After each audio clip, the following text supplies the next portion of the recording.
incarnation of our beautiful God. But maybe he was, in some sense, the one who took upon himself our ugliness. But beneath that ugliness, in the eyes of faith, you can see the beauty of God. And what artists do is they help us to see the beauty underneath the ugliness.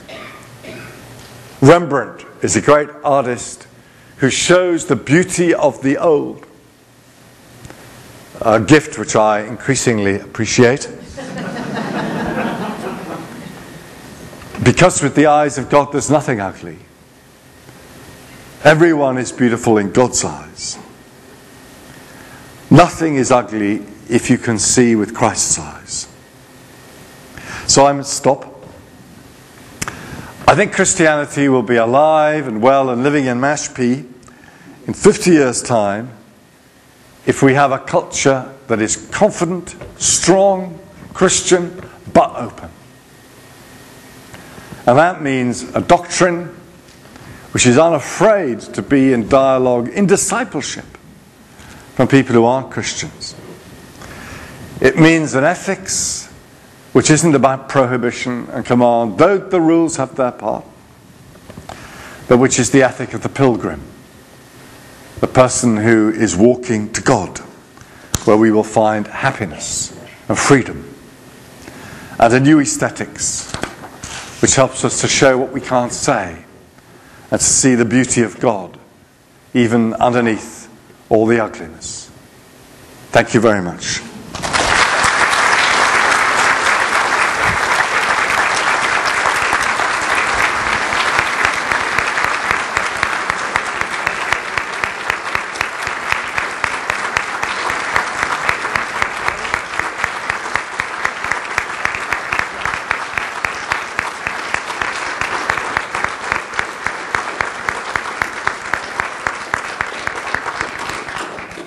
It's like listening to Masterpiece Theater.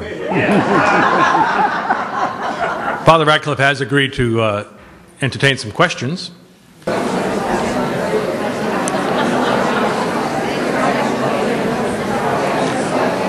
brave soul is coming forward. Can you give her your attention, please?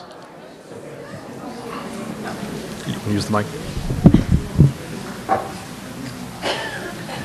Hi, good evening.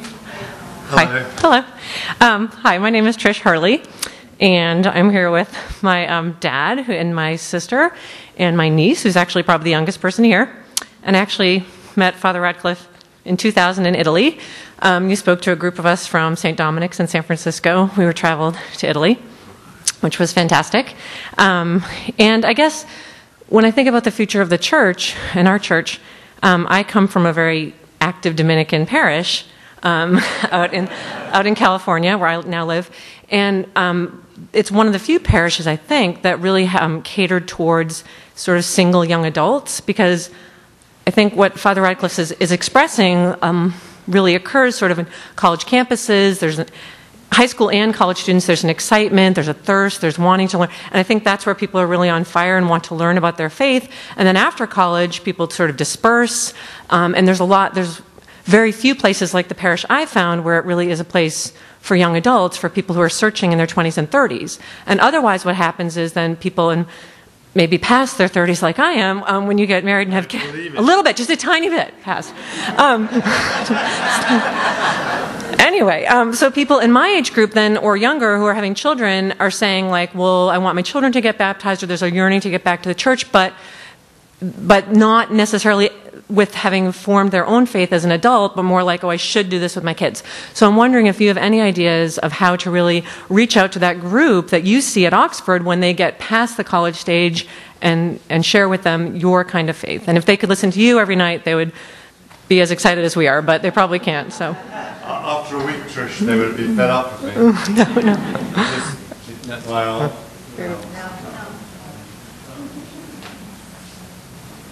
I am on.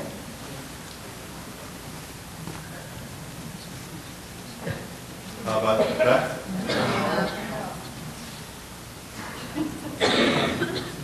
A preoccupation We've talked about it a lot in my province.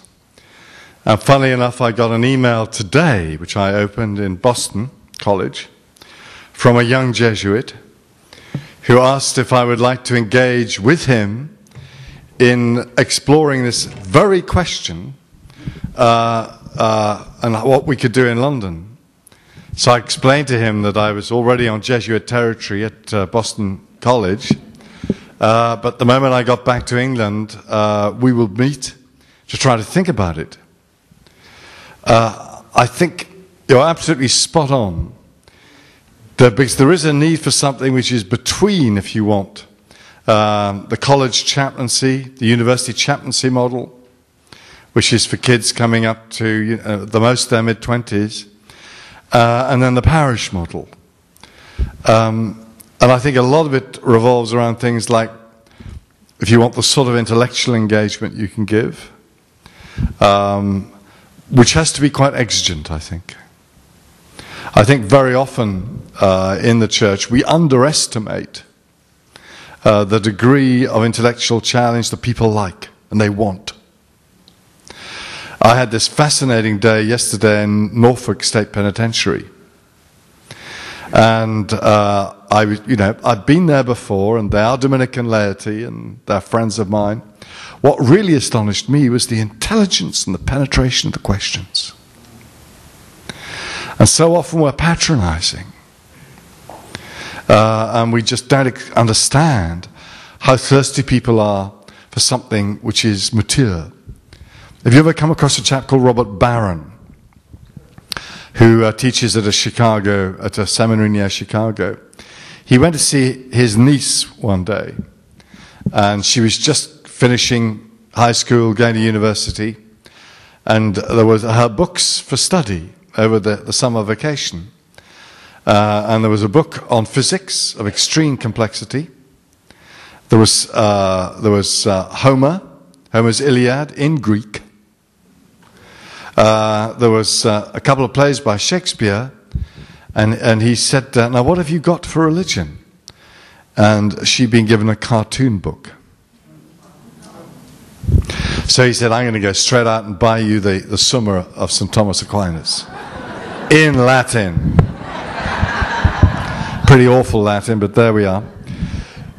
So I think you've got to engage people seriously, but you've also got to believe that their experience as young adults has something to teach us, and it has therefore to imply a great deal of mutual respect. Because if you look at if you meet a group of young adults, I was in Brussels a couple of months ago, and we had a wonderful meeting with 800 young adults. And they're lawyers, and they're teachers, and they're intelligent people. They're people who are involved in the media. So you don't say, what will I teach them? You say, what sort of conversations can we have that will enrich both of us? But thank you very much, and give my love to my brothers in San Francisco. In San Francisco.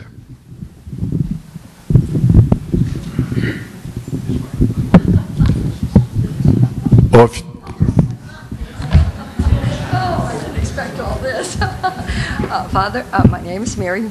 My name is Mary Higgins, and I know you've been busy and you've been traveling, but surely you're aware that President Obama is visiting with the Pope.